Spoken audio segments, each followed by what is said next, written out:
ಎಲ್ಲರಿಗೂ ನಮಸ್ತೆ. ಸೌಮ್ಯ ಸುರೇಶ್ ಯೂಟ್ಯೂಬ್ ಚಾನಲ್ಗೆ ಸ್ವಾಗತ. ನಾನು ಸೌಮ್ಯ.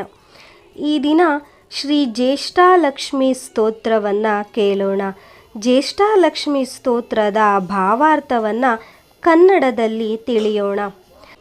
ಯಾರು 3 ಕಣ್ಣುಗಳನ್ನು, ಬಿಳಿ ಹಲ್ಲುಗಳನ್ನು, ಚಿನ್ನದ ದೇಹವನ್ನು ಹೊಂದಿದ್ದಾಳೋ, ಯಾರು ಕಾಮರಹಿತ ಕೆಂಪು ಕಣ್ಣುಗಳನ್ನು ಹೊಂದಿದ್ದಾಳೋ ಅಂತಹ ಸುಂದರ ಜ್ಯೇಷ್ಠಲಕ್ಷ್ಮಿಯನ್ನು ನಾನು ಧ್ಯಾನಿಸುತ್ತೇನೆ. ಓ ಮಹಾನ್ ದೇವಿಯೇ, ದೇವತೆಗಳು ಮತ್ತು ಅಸುರರಿಂದ ನಮಸ್ಕರಿಸಲ್ಪಟ್ಟಳು. ಓ ಜ್ಯೇಷ್ಠಾದೇವಿಯೇ, ಎಲ್ಲ ದೇವತೆಗಳ ಮತ್ತು ದೇವತೆಗಳ ಹತ್ತಿರವೇ ಇರಬೇಡ, ನನ್ನ ಸಮೀಪಕ್ಕೆ ಬಾ. ಶ್ವೇತ ಸಿಂಹಾಸನದ ಮೇಲೆ ಕುಳಿತು ಬಿಳಿ ಬಟ್ಟೆ ಧರಿಸಿ ನೀನು ಆಶೀರ್ವಾದದ ಚಿಹ್ನೆಯನ್ನು ತೋರಿಸಿ ಮತ್ತು ಪುಸ್ತಕ ಮತ್ತು ಹಗ್ಗವನ್ನು ಹಿಡಿದಿರುವೆ. ನಿನಗೆ ಅನೇಕ ನಮಸ್ಕಾರಗಳು.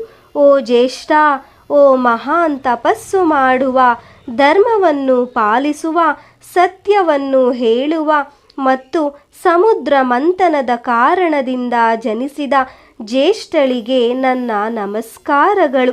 ಯಕ್ಷರು ಮತ್ತು ಕಿನ್ನರರಿಂದ ಪೂಜಿಸಲ್ಪಟ್ಟ ದೇವತೆಯೇ, ಅಸುರರು ಮತ್ತು ಮನುಷ್ಯರಿಂದ ನಮಸ್ಕರಿಸಿದ ಓ ದೇವಿಯೇ, ಮಾತಾದೇವಿ ಎಂದು ಪೂಜಿಸಲಾಗುವ ಜ್ಯೇಷ್ಠಾದೇವಿಯೇ, ನಾನು ನಮಸ್ಕರಿಸುತ್ತೇನೆ. ನೀನು ಲಕ್ಷ್ಮಿ, ನೀನು ಉಮಾ ಮತ್ತು ಜ್ಯೇಷ್ಠೆ, ಎಲ್ಲ ದೇವತೆಗಳಿಗೂ ಹಿರಿಯಳು. ಮಾಯಾದೇವಿ ಎಂದು ಪೂಜಿಸಲ್ಪಡುವೆ. ಸಂತುಷ್ಟನಾಗಿ ನಮಗೆ ವರಗಳನ್ನು ನೀಡು. ಹೆಂಡತಿ ಮತ್ತು ಮಕ್ಕಳ ಚಾಳಕ್ಕಾಗಿ ಲಕ್ಷ್ಮೀ ದೇವತೆಯು ನಿನ್ನನ್ನು ಪೂಜಿಸುತ್ತಾಳೆ.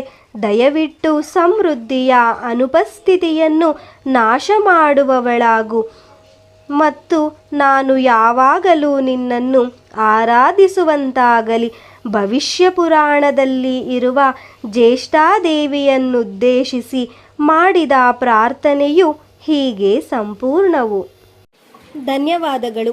ಯಾರೆಲ್ಲ ನನ್ನ ಚಾನಲನ್ನು ಸಬ್ಸ್ಕ್ರೈಬ್ ಮಾಡದೆ ನೋಡುತ್ತಿದ್ದೀರೋ ದಯವಿಟ್ಟು ಚಾನಲನ್ನು ಸಬ್ಸ್ಕ್ರೈಬ್ ಮಾಡಿಕೊಳ್ಳಿ ಹಾಗೂ ನಿಮ್ಮ ಫ್ಯಾಮಿಲಿ ಮತ್ತು ಫ್ರೆಂಡ್ಸ್ಗೆ ಶೇರ್ ಮಾಡಿ. ದೇವರ ಕೃಪಾ ಕಟಾಕ್ಷ ಎಲ್ಲರಿಗೂ ದೊರಕಲಿ. ಸರ್ವೇ ಜನಾಃ ಸುಖಿನೋ ಭವಂತು.